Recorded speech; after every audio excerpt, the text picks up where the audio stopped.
Kalau kita menjadi santri, sahabat MB TV, ini skill ataupun juga pengetahuan yang bisa kita dapat tidak lain adalah Al-Quran, mungkin ya sahabat MK, ataupun juga kaidah-kaidah membaca Al-Quran atau bahkan kitab. Nah, ini bagaimanakah ketika kita berbicara mengenai santri tangguh Indonesia? Apa saja sih skill yang harus kita dapati? Siapa tahu Anda pun juga tertarik nih di rumah untuk menjadi volunteer daripada santri tangguh Indonesia ini. Kita langsung tanya kepada Pak Andri ya Pak Ihsan ya.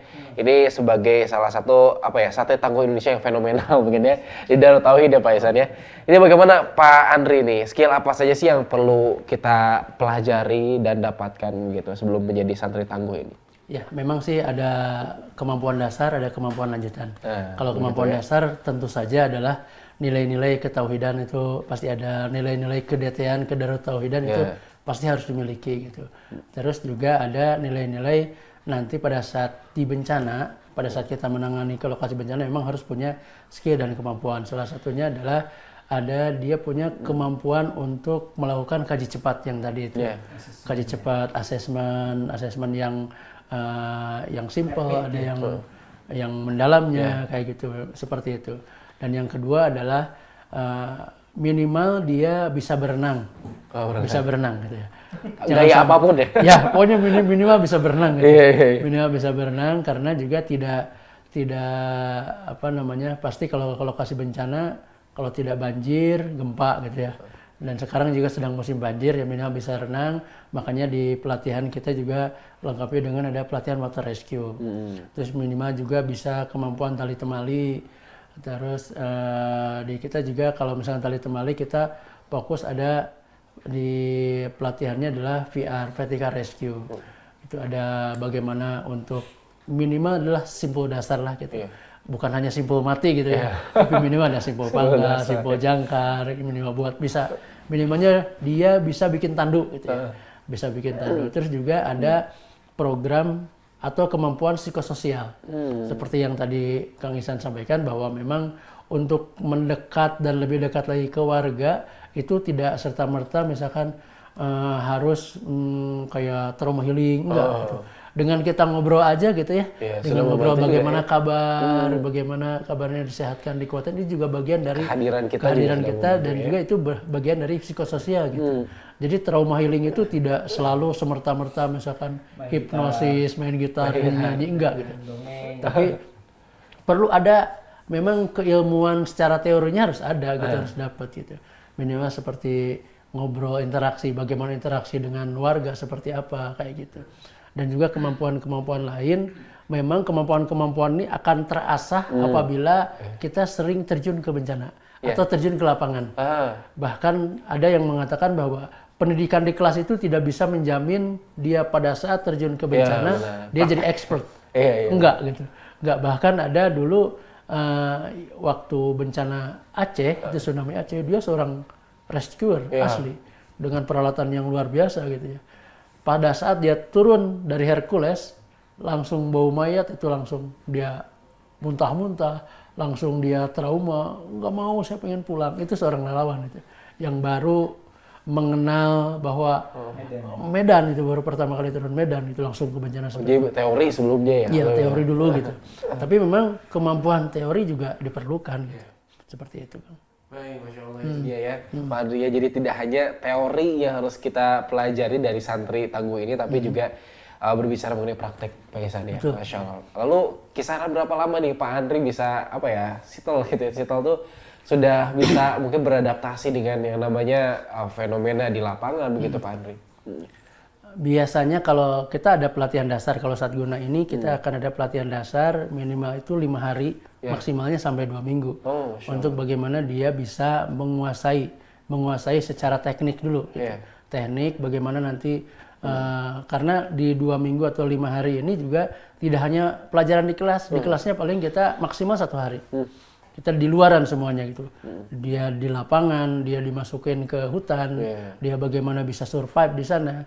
Dia belajar masukkan ke air gitu, bahkan bisa nyampe misalnya ke airnya setengah hari dan lain sebagainya atau 1 hari gitu. Iya, just bagaimana dia bisa survive di sana gitu. Terus juga diterjunkan ke lokasi bencana juga bertahap gitu, tidak langsung seperti yang tadi. Mungkin bertahap di awal dulu misalnya ke yang bencana banjir, bencana longsor, dan juga lingkupnya juga di lingkungan terdekat dulu, tidak harus yang nasional kayak gitu, seperti itu. Dan itu juga akan menguatkan. Di satu sisi si relawan juga akan tahu bahwa begitu terjun, oh iya ya saya tuh ternyata kurang ilmu ini misalkan. Nah setelah dia terjun pasti dia ingin kan ilmunya itu nambah. Nah pada saat dia pulang, oh saya kurang ilmu ini gitu. Jadi dia pengen terus belajar gitu, bahwa memang itu suatu keharusan bahwa relawan itu memang harus terus-terusan belajar gitu. Bahkan saya juga sampai saat ini tetap belajar gitu ya, tetap belajar, apalagi dengan ada ilmu-ilmu baru. Bahkan menurut di BPBD itu ada 26 kecakapan relawan yang harus dikuasai itu. Iya, 26 kecakapan itu ada. Mulai dari bagaimana tadi kaji cepat, water rescue dan lain sebagainya. Ya, Masya Allah, ini ternyata banyak sekali ya Pak Ihsan ya, skill yang harus dimiliki oleh relawan itu sendiri. Tapi kebanyakan relawan asik-asik saja ya, bahagia bahkan ya ketika menjadi relawan itu Pak Ihsan. Informasinya yang dikumpulkan oleh beberapa lembaga survei gitu ya. Ternyata orang yang paling bahagia itu adalah yang memiliki status pekerjaan sebagai relawan kan. Merelakan diri ya. Ketemu dengan masyarakat, diskusi dengan masyarakat, menolong orang segala macam. Itu ternyata ketika memberi, menolong dan yang lain itu mendapatkan kepuasan tersendiri. Sekalipun dia tidak bayar, bahkan sekalipun dia harus mengeluarkan biaya untuk itu gitu kan. Mendapatkan kebahagiaan luar biasa. Dan itu saya alami betul. Pasti Kang Andri juga mengalami betul karena beliau yang jauh lebih sering dibandingkan saya untuk yang ke lapangan gitu ya.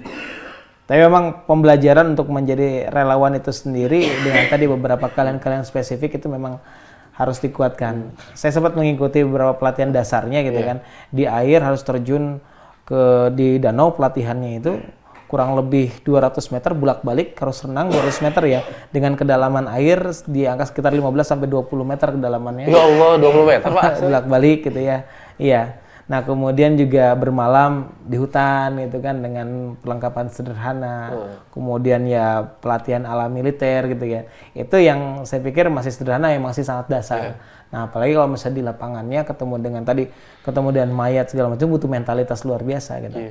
Bagaimana kita ngangkat mayat kan ada tekniknya sendiri gitu kan, mengangkat jenazah, apa yang harus diangkat, pegangnya segala macam itu harus bagian apa dulu yang dipegang dan yang lainnya gitu kan ada teknik-tekniknya tersendiri gitu kan.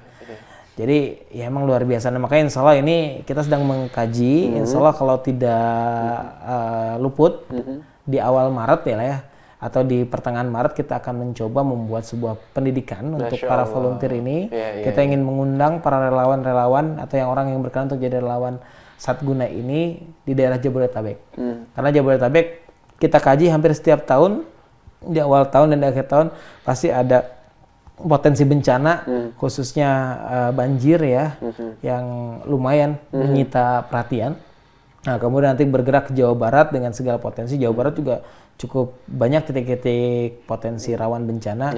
Bandung, Cianjur, Sukabumi gitu kan. Nah, ini lumayan. Kemudian ke Indonesia Timur, Indonesia bagian utara dan yang lainnya kita akan bergerak terus. Nah, tadi fungsinya bukan hanya sebatas di tanggap bencana, juga bagaimana kita mengedukasi masyarakat juga tentang bagaimana bersahabat dengan alam. Iya, benar sekali gitu ya Pak ya. Masya Allah. Jadi sesaat lagi juga akan ada ya Pak ya program berkenaan mengenai hiring volunteer begitu ya. Betul, hiring volunteer. Ini nggak lama ya insya Allah ya Pak ya? Insya Allah kalau tidak ada halangan di pertengahan Maret, insya Allah mungkin di awal Maret kita akan buka. Bentar lagi dong ya. Tapi memang nggak banyak sih untuk tahap awal untuk Jabodetabek. Paling di angka sekitar paling banyaknya 20 orang yang akan kita hire gitu kan. 20 orang tapi nanti akan kita aktifasi untuk bergerak ke seluruh Indonesia. Dari Jabodetabek kemudian nanti ke Jawa Barat dan yang lain nanti insya Allah. Nah, ini klasifikasinya mungkin Pak untuk menjadi volunteer itu sendiri bagaimana Pak Andri? Mungkin klasifikasi awal minimalnya adalah ya tadi itu bisa renang, sehat jasmani, kuat mental, tidak takut ketinggian, tidak takut air gitu ya, atau dan juga tidak takut sama cicak gitu ya. Cicunguk ya. Cicunguk dan lain sebagainya gitu. Dan memang sama tidak takut ular mungkin ya. Iya, takut ular juga. Memang nanti ada juga sih pelatihan-pelatihannya untuk menguji mental ke arah sana gitu ya, menguji mental dan lain sebagainya gitu. Jadi dan kemampuan-kemampuan yang tadi disebutkan itu adalah sebuah kompetensi dasar.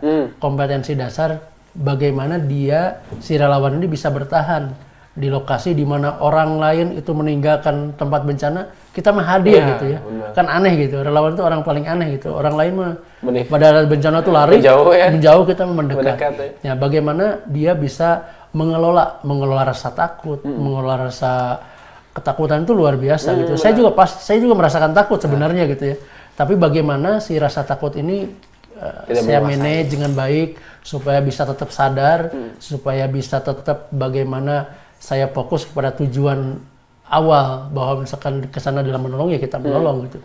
Bagaimana fokus misalkan di sana di tempat bencana pasti akan menemukan sesuatu hal yang akan mengganggu keimanan kita. Nah, itu dia. Contohnya Apa misalkan contohnya? kalau bangunan roboh, Ya. ada uang tergeletak, ada barang berharga, pasti aja gitu ya. Akan ada timbul rasanya. Tapi kita bagaimana bisa menguatkan seperti itu. Menguatkan intinya adalah bagaimana sih kita ini bisa fokus kepada tujuan awal sebagai relawan, fokus juga sebagai dari mana dia berasal gitu. Berasal misalnya dari pesantren Darut Tauhid gitu. Ya, nilai-nilai Darut Tauhidnya itu pasti akan dimunculkan gitu. Seperti itu. Masya Allah. Ya tambahannya karena tadi dengan bahasa pesantrinya yang kita akan hire utamanya yaitu dengan kompetensi-kompetensi dasar minimal bisa mengaji, walaupun misalnya masih terbata-bata tapi minimal ada keinginan untuk belajar mengaji karena itu salah satu indikator bahwasanya ini orang ingin memperbaiki diri, nah gitu ya. Jadi memberikan kesempatan juga untuk itu, tapi minimal dengan mentalitas keagamaan yang cukup, ya ini akan menjadi modal dia untuk ketemu dengan masyarakat, menyampaikan tadi hikmah kebencanaan, kemudian tentang Al-Quran, hadis dan yang lainnya gitu. Sebagai pedomannya di situ nanti. Masya Allah, itu untuk klasifikasinya, Klasifikasinya, ya Pak Ihsan ya. Jadi mungkin bisa bersiap-siap sahabat MPTV di rumah dengan keluarga yang memang punya Insyaallah. apa ya, giroh semangat untuk membantu dan memberdayakan masyarakat. Masalah ini sudah akhir dari perjumpaan kita Pak Ihsan dan juga Pak Andre, terima kasih atas kebersamaannya di malam hari ini. Insyaallah menjadi salah satu semangat ya Pak Ihsan untuk kita kembali apa ya, menjadi melihat keluar ternyata banyak orang yang membutuhkan kita. Nah, giliran kita nih yang sekarang sedang memiliki apa, tidak hanya kenyamanan mungkin ya, keberadaan, sehingga kita bisa meningkatkan kualitas kita dan skill tadi yang ada itu ada 26 kecakapan tadi ya Pak Andre. Terima kasih Pak Andre, Pak Ihsan. Assalamualaikum warahmatullahi wabarakatuh. Waalaikumsalam warahmatullahi wabarakatuh. Baik, demikianlah sahabat MPTV kebersamaan kita di malam hari ini. Santri Tangguh Indonesia menyapa Anda bersama Pak Ihsan dan juga Pak Andri dari Darut Tauhid Peduli. Dan mudah-mudahan ini menjadi jalan semangat kita sahabat MPTV, tidak hanya untuk diri kita dan juga keluarga kita, bahwasanya di luar sana banyak orang-orang yang membutuhkan kita dan saatnya kita bergerak dan kita peduli, insya Allah melalui jalan terbaik, yaitu Yayasan Lembaga DT Peduli. Saya Zargi Mujahid, pamit undur diri dari ruang layar kaca Anda. Alhamdulillahirabbil alamin, subhanakallahumma wa bihamdika asyhadu alla ilaha illa anta astaghfiruka wa atubu ilaik. Wassalamualaikum warahmatullahi wabarakatuh.